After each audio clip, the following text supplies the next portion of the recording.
अस्सलामुअलैकुम, आप देख रहे हैं होराइजन न्यूज एचडी। खबर शामिल करते हैं साहिवाल से। Chak number 115 Noel Arifwala road Sahiwal Bahadur थाना कमीर में बढ़ती हुई चोरी की वारदातें और पुलिस खामोश तमाशाई।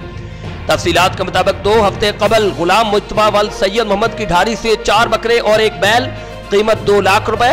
1 हफ्ता कबल नौशेर अली वल्द हसन अली कौम संदेरा की ढारी से तकरीबन 2 लाख की मालियत के एक बैल और एक गाय चोरी। और गुज़श्ता रात मोहम्मद रियाज वल्द हसन संदेरा की ढारी से 2 भैंसें चोरी, मालियत 4 लाख रुपए। मगर अभी तक पुलिस कार्रवाई तो दरकिनार FIR भी दर्ज न कर पाई। बढ़ती हुई वारदातों ने लोगों की रात की नींदें हराम कर दी। अहले इलाका का DPO साहिवाल से सख्त कार्रवाई करने का मुतालबा। रिपोर्ट महबूब चौधरी, सरपरस्त आला, होराइजन न्यूज HD।